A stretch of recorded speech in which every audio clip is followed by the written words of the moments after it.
April 10వ తేదీ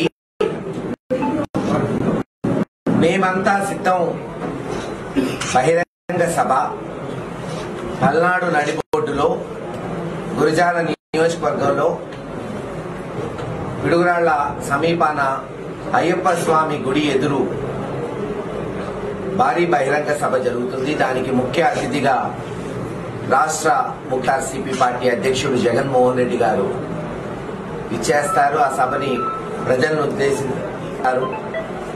ఈ ప్రాంతంలో జరిగిన అభివృద్ధి, రాష్ట్రంలో జరిగిన అభివృద్ధి, సంక్షేమం, పాలనా సౌలభ్యం, ఈ మూడు విషయాల గురించి ఈ ప్రాంత ప్రజలకి, రాష్ట్ర ప్రజలకి తెలియజేసేటట్టు ఆ సభ ఉంటుందని తెలియజేస్తున్నాం. 7 నియోజకవర్గాలు, నర్సరావుపేట పార్లమెంట్ నుంచి 7 నియోజకవర్గాల వైఎస్ఆర్సీపీ నాయకులు, కార్యకర్తలు దీంట్లో పాలు పంచుకుంటారు. పల్నాటి చరిత్రలో మరి ఈ సభ చరిత్రలో నిలబడిపోయేటట్టు జరగబోతోందని తెలియచేస్తున్నాం. ఇప్పటికే మీరు చూస్తున్నారు, నవరత్నాల ద్వారా అనేక సంక్షేమ పథకాలు గురజాల నియోజకవర్గంలో దాదాపు 1600 కోట్లు వస్తే పాలనా సౌలభ్యం కొరకు సచివాలయం వాలంటీర్ వ్యవస్థ పెట్టి పాలనని ప్రతి ఇంటికి, ప్రతి గడపకి చేరువయ్యేటట్టు చేసింది ప్రభుత్వం. మరీ ముఖ్యంగా అభివృద్ధి దాదాపు 1964 కోట్లతో జగన్మోహన్ రెడ్డి గారి నాయకత్వంలో ఈరోజు పులివెందులతో సరిసమానంగా అభివృద్ధి చెందుతుంది గురజాల నియోజకవర్గం. ఇటు గురజాల, దాచేపల్లి మున్సిపాలిటీలు కావచ్చు, 218 కోట్లతో జలదీక్ష పేరుతో పిడుగురాళ్ల, దాచేపల్లి, గురజాల 57 గ్రామాలకి ప్రతి ఇంటికి తాగునీటి పథకాలు వచ్చే సంవత్సరంన్నరలో పూర్తి చేయబోతున్నాం. దాచేపల్లి, గురజాల, మాచర్ల జాతీయ రహదారి 400 కోట్లతో, 500 కోట్లతో 600 పడకల medical hospital, medical college, nursing college Brahmanapalli వద్ద. మరి ఇలాగ అనేక పథకాలు చెప్పుకుంటూ పోతే 82 కోట్లతో నాడు నేడు స్కూళ్లు, 85 కోట్లతో R&B రోడ్లు, లేదు పిడుగురాళ్ల బైపాస్ రోడ్డు, మెయిన్ రోడ్లన్నీ విస్తరణ, దాచేపల్లి కాటేరు వాగు, సుమారు 400 కోట్లతో 22,000 మంది సొంత ఇళ్లు లేని వాళ్ళకి ఇళ్ల పట్టాలు ఇచ్చాం, ఇళ్లు కట్టిస్తున్నాం. త్వరలో గ్రామీణ ప్రాంతంలో ఇళ్ల పట్టాలు ఇచ్చిన వాళ్ళకి జూన్ నెల నుంచి ఒక్కొక్కరికి 2 లక్షలు ఇచ్చి ఇళ్లు కట్టించబోతున్నాం. ఇలాగ అనేక అభివృద్ధి కార్యక్రమాలు రేపు ప్రజల ముందు ఉంచటమే కాదు, ఈ ప్రాంతంలో ఏం చేయబోతున్నాం కూడా మేము గురజాలకు మేనిఫెస్టో రూపంలో తీసుకొచ్చాం. గతంలో 2019 సంవత్సరం ముందు 9 తీసుకొస్తే దాంట్లో 8 కొన్ని పూర్తయినాయి, కొన్ని పనులు టెండర్ పూర్తయి పనులు స్టేజ్ లో ఉన్నాయి. ఒక్క Tangeda, Machavaram lift irrigation permissions అన్ని వచ్చినాయి. త్వరలోనే దానికి 180 కోట్లు ముఖ్యమంత్రి గారు శాంక్షన్ చేస్తే చిట్ట చివరి భూములకు కూడా కృష్ణమ్మను మనం అందించిన వాళ్ళు అవుతాం. అలాగే అనేక అభివృద్ధి కార్యక్రమాలు ఈ రోజు మేనిఫెస్టో రూపంలో రేపు జగన్మోహన్ రెడ్డి గారు వచ్చినప్పుడు ఈ ప్రాంతానికి మేము ఏం చేయబోతున్నామో తీసుకురాబోతున్నాం. ఎందుకు చెప్తున్నానంటే, ఒక ప్రణాళికబద్ధంగా గత 6 సంవత్సరాల నుంచి మరి వైఎస్ఆర్సీపీ పార్టీ ఈ ప్రాంతంలో పనిచేసింది, పనిచేసుకుంటూ పోతుంది.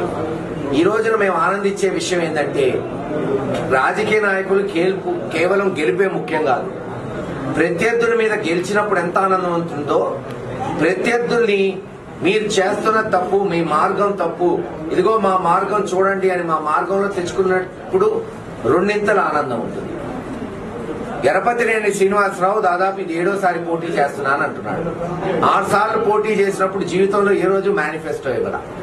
ఈసారి మొట్టమొదటిసారి మేనిఫెస్టో ఇచ్చాడు. పోనీలే, మారుంటాడు, బ్రహ్మాండమైన మేనిఫెస్టో ఇచ్చుంటాడంటే అది నవ్వాలో ఆడవాలో కానీ మేనిఫెస్టో. ఉదాహరణకు ఒకటి చెప్తున్నా, గ్యాస్ సిలిండర్ ఇస్తా అంట, ఇంటింటికి ఒక గ్యాస్ సిలిండర్. ఏది 60 నెలల్లో 60 నెలలు 5 సంవత్సరాల పీరియడ్ ఆయన ఎమ్మెల్యే గెలిపిస్తే గురజాల ప్రజలకి ఇంటింటికి ఒక గ్యాస్ సిలిండర్. గ్యాస్ సిలిండర్ అంటే ఏంటి? 850 రూపాయలు, నెలకి 14 రూపాయలు, రోజుకి 50 పైసలు లాభం చేకూరుస్తాడంట ఒక్కొక్క ఇంటికి. ఈరోజు బిచ్చం వేస్తే కూడా బిచ్చం తీసుకోవట్లే 50 పైసలు. మేమేమో ఇంటింటికి 2 పూట్ల నీళ్లు ఇస్తాం జలదీక్ష పేరుతో. పొద్దున 1 గంట, సాయంత్రం 1 గంట శుద్ధి చేసిన కృష్ణా నీళ్లు ఇవ్వాలి.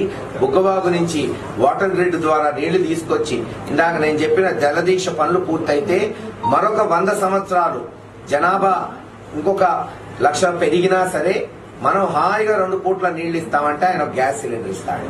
సరే ఇంకా చాలా చెప్పాల్సినవి ఉన్నాయి, ఎన్నికలున్నాయి, స్పీచ్లుంటాయి, బహిరంగ సభలుంటాయి, అన్నిట్లో పూర్తిగా వివరిస్తాం. ఈరోజు ఒకటే చెప్తున్నాం, అంటే వాళ్ళకి మాకు ఉన్న వ్యత్యాసం ఏంటి, వైఎస్ఆర్సీపీ పార్టీకి తెలుగుదేశానికి. ఖచ్చితంగా ఈ ప్రాంతంలో అన్ని విధాలుగా అభివృద్ధి చేసుకుంటూ పోయాం. ఈరోజు చూస్తున్నాం చంద్రబాబు నాయుడు గారి కుటిల రాజకీయాలు, అసలు దాన్ని ఎండగట్టడానికే ఇటువంటి సభలు కావాలి. జగన్మోహన్ రెడ్డి గారు పాలనా సౌలభ్యం కొరకు సచివాలయాలు పెట్టి వాలంటీర్ వ్యవస్థ తీసుకొచ్చి గతంలో ఉన్న జన్మభూమి కమిటీలు ఏదైతే కులమో మతమో పార్టీలో చూసి వాళ్ళకి సంక్షేమ పథకాలు ఇచ్చేదానికి స్వస్తి పలికి ఈ రోజు అన్నిటికీ అతీతంగా ఈ రోజు పథకాలు వస్తున్నాయి. పెన్షన్ ఇంటికి పోయేది. ఆయన బంధువు నిమ్మగడ్డ రమేష్ ద్వారా ఈ రోజు వాలంటీర్ వ్యవస్థను ఆపిచ్చాడు. ఈరోజు చూసాం పెన్షన్లు పాప ఎంత అవస్థ పడ్డారో గత 3-4 రోజుల నుంచి. అంటాడు డబ్బు లేదు కాబట్టి వాలంటీర్ వ్యవస్థ ఆపిచ్చాడంట. ఏమైనా అర్థం ఉందా? మరి నా 3 రోజుల్లో 4 రోజుల్లో జగన్మోహన్ రెడ్డి గారు అందరికీ పెన్షన్లకి డబ్బులు ఇచ్చాడే. అదే గనక వాలంటీర్లు ఉంటే హాయిగా ఈ పెద్దవాళ్ళందరికీ, వికలాంగులకి, వితంతువులకి ఇంటికి డబ్బు పోయేది కదా. పూర్తిగా అక్కసుతో కుళ్ళుతో తాను చేయలేని పని తానకన్నా మరి చిన్న వయసు వాడు జగన్మోహన్ రెడ్డి గారు చేస్తున్నాడని అక్కసుతో ఈ వ్యవస్థని నిర్వీర్యం చేయాలని, మళ్లీ జన్మభూమి కమిటీలు తీసుకురావాలని ప్రయత్నిస్తున్నాడు. తప్పకుండా ప్రజలు బుద్ధి చెప్తారు. ఒకటే చెప్తున్నా, బీజేపీ వాళ్ళేమో 4% రిజర్వేషన్ కట్ చేస్తామంటున్నారు. చంద్రబాబు నాయుడు గారేమో వాలంటీర్ వ్యవస్థ కట్ చేస్తా అంటున్నాడు, సచివాలయ వ్యవస్థ కట్ చేస్తా అంటున్నాడు, ఇంటికి వచ్చే పెన్షన్లు కట్ చేస్తా అంటున్నాడు. ఏం పర్లేదు, కాస్త ఓపిక పట్టండి. రేపు జనం మీకు వేసే ఓట్లను కూడా కట్ చేస్తారు. ఒక నెల రోజులు ఓపిక పట్టండి. తెలుగుదేశం నాయకులు చెప్తున్నాం. ఖచ్చితంగా రేపు 10వ తేదీ జరగబోయే జగన్మోహన్ రెడ్డి గారి సభ ఈ ప్రాంత దిశ ఎలా మార్చబోతుందో ప్రజలందరికీ స్పష్టంగా తెలియచేసేటట్టు మేమందరం కూడా ప్రయత్నిస్తామని తెలియచేసుకుంటూ, రేపు జరగబోయే సభకి ప్రతి వైఎస్ఆర్సీపీ కార్యకర్త, నాయకుడు నడుం బిగించి ముందుకు రావాల్సిందిగా విజ్ఞప్తి చేస్తున్నాం. అందరికీ నమస్కారం. చాలా చక్కగా జగన్మోహన్ రెడ్డి గారి తీర్థయాత్ర 2024 ఎన్నికలకి స్టార్ట్ అయింది. మార్చి 27వ తారీఖు నాడు మనం చూస్తా ఉంటే ప్రజలంతా కూడాను మళ్ళా జగన్ గారిని గెలిపించుకొని 24 ఎన్నికల్లో మళ్ళా ముఖ్యమంత్రి చేసుకోవాలనే దానికోసం ఎంతో ఉత్సాహంతో చూస్తా ఉన్నారు. ఎందుకని చూస్తే 2019 ఎన్నికలప్పుడు మేనిఫెస్టోలో ఏం చెప్పాం, వాటన్నింటినీ ఈ 5 సంవత్సరాల కాలంలో ఎలా చేసి చూపించామనే దానికి మార్కులు వేసుకుంటే 100కి 99 మార్కులు వచ్చే విధంగా ఆయన పరిపాలన సాగింది. ఆ పరిపాలన మనందరం కూడా, ఇక్కడ ఉన్నటువంటి వైఎస్ఆర్ కాంగ్రెస్ పార్టీ శ్రేణులందరూ కూడాను ప్రజలకి చేరవేశారు. లాస్ట్ టైం ప్రభుత్వాన్ని గెలిపించండి, ఇక్కడ మా ఎమ్మెల్యే గారిని గెలిపించండి, వస్తే మేము మా ప్రభుత్వం వచ్చినప్పుడు మేము ఈ పనులు చేసి పెడతామని వాటన్నిటిని తీసుకొని ఈ వైఎస్ఆర్ శ్రేణులందరూ ప్రజల్లోకి వెళ్లి అందరికీ గట్టిగా చెప్పారు, ఖచ్చితంగా మా వాళ్ళు చెప్తారని.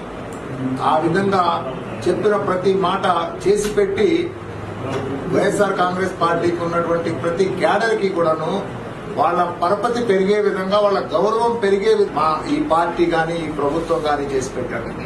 మరీ ముఖ్యంగా మనకు పల్నాడుకు చూసుకుంటే, పల్నాడు జిల్లానిచ్చాడు జగన్ గారు. ఎన్నో సంవత్సరాల నుంచి కోరిక ఇది, ఆ జిల్లానిచ్చాడు.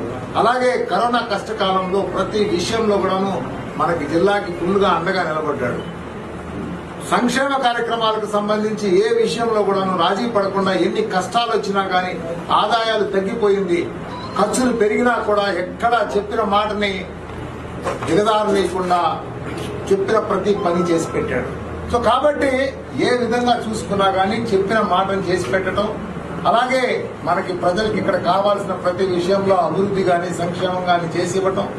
మరీ ముఖ్యంగా మనం గురజాల నియోజకవర్గానికి చూసుకుంటే, మీ ఎమ్మెల్యే గారు చెప్పినట్టు ఆయన ఎన్నోసార్లు చెప్పాడు ఎంత పెద్ద డెవలప్మెంట్ యాక్టివిటీస్ తీసుకొచ్చాడు. అందులో ఖచ్చితంగా మీ ఎమ్మెల్యే గారి రోల్ చాలా ఎక్కువగా ఉంది.